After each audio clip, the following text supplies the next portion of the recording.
Hi, Gary Stearman. Time for another Prophecy in the News daily update. This one's scheduled for release on Friday, the 30th of August. And as promised, we have author and lecturer Bill Salas in studio with us once again. Hi, Bill. Great to be back, Gary. You know, we've talked yesterday about the critical nature of understanding Bible prophecy in our era because of what's going on in the Middle East. But today I wanted to start off with your thoughts about Egypt in prophecy. A lot has been said about Egypt. It's very confusing. Some events that are scheduled to happen to Egypt seem to take place in the rather near future. Some seem to be farther away. One talks about a 40-year period of time. How do you put all these prophecies of Egypt together? Well, yes. Actually, Egypt is the subject of three primary judgments since the time of the Exodus and everything. One was fulfilled historically at the time of Nebuchadnezzar in 565 BC when the Babylonians period.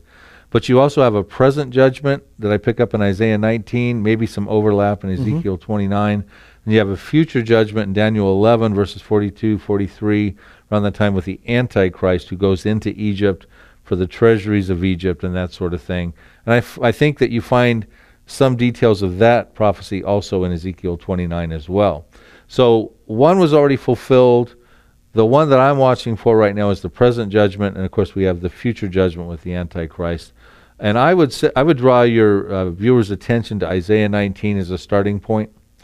It's almost reads like the news. It says, "The Lord flies into Egypt on a swift cloud," the burden against Egypt. It says, "The idols of Egypt will totter." So what we have in that first verse here is the judgment's coming to Egypt. We don't know why yet, and it's going to happen swiftly like a swift-moving cloud on a windy sky.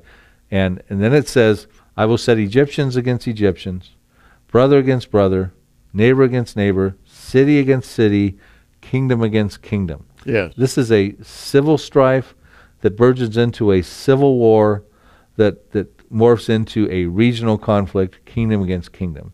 Things go from bad to worse, and there's 17, 18 passages that are pertinent there, but you can see that's what's on the news right now. Egypt is in a state of division and disarray. We don't even know who the next president of Egypt is going to be. Yeah, and the fascinating thing is, if you look at Egypt, they've been rather stable over the years. I mean, they've had their little uprisings, but the Coptic Christian Church in Egypt goes back 1,500 years. That is, there's been a kind of a stability until very, very recently, and suddenly it's all coming apart, which then plays into the prophecy that you just mentioned. It's coming apart suddenly is the point you said, like a swift-moving cloud. You know, the Lord flies in a swift cloud. The problem is it goes from bad to worse for Egypt. I just quoted the first two verses. Yeah. It goes on through. Verse 4 says that Egypt will be given over to a cruel master, a harsh leader. Wow. Okay, so things get like a dictator goes into the situation. Then the whole economy starts to collapse. The fishing industry, these are the subsequent verses 5 through all the way down through 10. The textile industry, it says in verse 10, "All who make wages will be troubled of soul."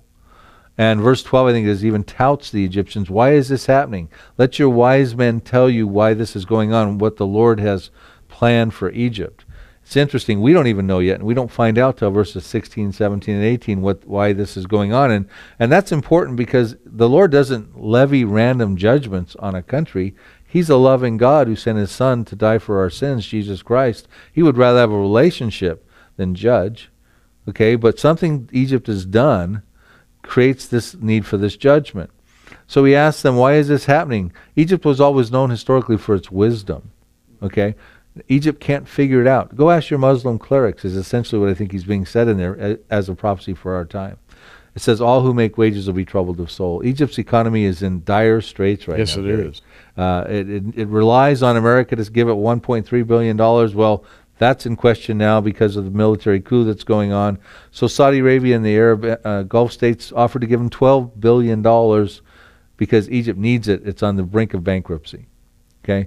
Then it goes on in the other verses and talks more about the troubling economy. Throw in tourism in there right now. Tourism is a dead industry in Egypt right now. Okay. Still don't know why. We find out in verse 16, 17, and 18 what's critical and why I think it's a prophecy for our time. Verse 16 says, in that day, In what day? In the day that all these things are unraveling. They're killing each other. It goes into regional conflict. A cruel leader. No economy anymore. It's all collapsed. Religion fails. In that day, Egypt will be fearful like a woman. Verse 17. It'll be terrorized by Judah. That's Israel. Something between Egypt and Israel terrorizes it. Now, the fear of Egypt, of Israel, this prophecy is for our time. After 4 wars in 1948, 1967, the 1956 Suez Canal thing, 1973, Egypt is fearful of Israel's power. Egypt has lost those wars. These are the days of Isaiah 19, verses 16 and 17. Yeah. So Egypt, and that's why they have a peace treaty with Israel. They don't want anything more to do with Israel. However, not all Egyptians feel the same way. The Muslim Brotherhood, who founded the Hamas, they don't like Israel. The reality is, somebody is probably going to lead Egypt into a war. I would say it's Psalm 83. A lot of the Egyptians are not going to be happy about that, Coptic Christians for one. But I think that's where this is going. And then it says in verse 18, in that day, 5 cities in Egypt will speak the language of Canaan. One of those cities will be called the city of destruction. And that would be the language of Canaan is Hebrew. So it appears as though Egypt gets in a bad situation, ends up in the concluding Arab-Israeli war, Israel wins and expands territorially, which Israel tends to do in victory. And so that's the bad news for Egypt in the present scenario. Of course, Isaiah 19 goes on to talk about Egypt will actually have a remnant that goes into the Messianic kingdom. So the bad news is Egypt's going to go through judgment.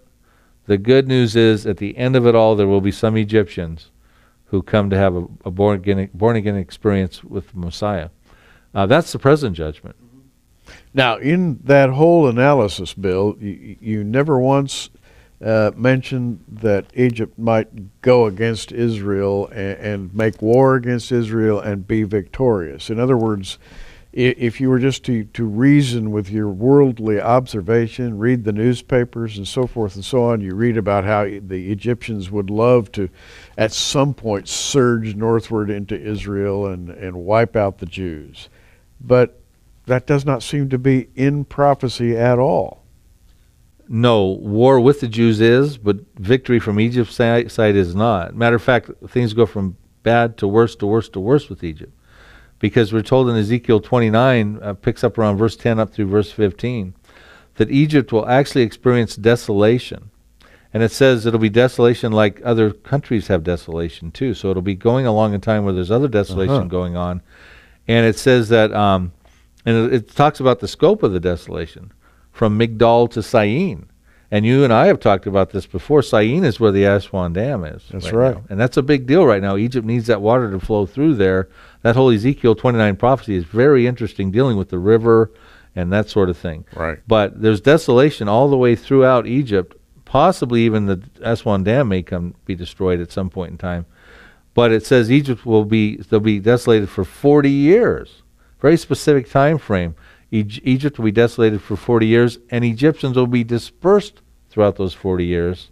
This is all in that prophecy. So is that the result of the Isaiah 19 judgment, or is it the result of the future judgment with the Antichrist when he goes into Egypt? See, that's the delineation we need to make. Again, that's the bad news. Things get bad. But it says that after the 40 years, I will bring Egyptians back. That's the good news. Some Egyptians will come to know the Messiah. More bad news, though. It says they will come back, but they will be a lowly kingdom. Matter of fact, they'll become the lowliest of all kingdoms, it says, in the Messianic kingdom. Now, this is why we know this prophecy has not found fulfillment yet. Because things, like I said, go from bad to worse. Egypt is the #1 Arab kingdom in the world right now. That's true. They're the most populated Arab kingdom, 80 million plus Egyptians. Their world army is ranked number 16. It's the largest Arab army. The closest one to it is Saudi Arabia, ranked number 26. Iran's ranked number 12. Israel's ranked number 10. That's not the Egypt of today. Something happens that makes things even get worse for Egypt, Gary. It's a sad situation. But again, the Lord does not randomly levy judgments on countries. and Egypt has involvement with Israel, and that's the issue. Now, the reason I wanted to ask Bill about this today, and I know he's made a very, very deep study about Egypt and prophecy, is just to show that the Lord's watching over his people Israel. As much as Egypt, as much bravado as they have, they're never going to be successful against Israel. And that's the bottom line, right? Yeah, absolutely. Matter of fact, nobody that wants to wipe Israel off the map will be successful, because God's own sovereign character and promises and covenant-making characteristics are involved in his ability to uphold the nation of Israel, because he promised Abraham 4,000 years ago a great nation. A great nation needs a chosen people and a promised land. And so therefore, trying to destroy the Jews just will not happen, because God made promises that he's going to keep. Well, you can read about this and many other prophecies in Bill's book, Psalm 83, The Missing Prophecy Revealed. But first, I want to talk to you about a recently produced, in fact, Bill is just in the process of producing this right now, America and the Coming Mideast Wars. And Bill, you produced this at our recent Prophecy in the News Bible Conference in Colorado Springs. Absolutely. It's a DVD with PowerPoint presentations dealing with America's role in the coming prophetic wars. That's one of the lessons you had me speak at the banquet you had. The other one is the future for Israel, Iran, and the Arab states, dealing with all the stuff we're talking about and the news, the current events, and the prophetic implications of that. And that DVD is in production right now. It's so timely to come out right now in light of what's going on in the Middle East. And it includes a bonus DVD of an interview we did there with Derek Gilbert and several other TV shows that answer all the questions about Psalm 83 and anything you might want to know about Mideast events. Some of the shows even including some of our prior shows we've done, Gary. Now, this is being produced right now, but you can go ahead and order, and you can see just how to do so right here on this website. Of course, we always have Bill's book, Psalm 83. We have Psalm 83, The Missing Prophecy Revealed on DVD, and we have a CD set in which Bill actually argues, if you will, he argues the case for the premise behind Psalm 83. And if you want to hear him defend the premise, this is a great CD set. In fact, all of these available, as you can see right here on the website, for $59.95. We're calling it the Mideast Wars package. But again, I don't have to tell you about it because it's right in front of you right now as you're watching this. I'm going to have Bill come back again tomorrow and conclude these discussions, because we're not through yet. Far from it. Gary Stearman reminding you to keep looking up.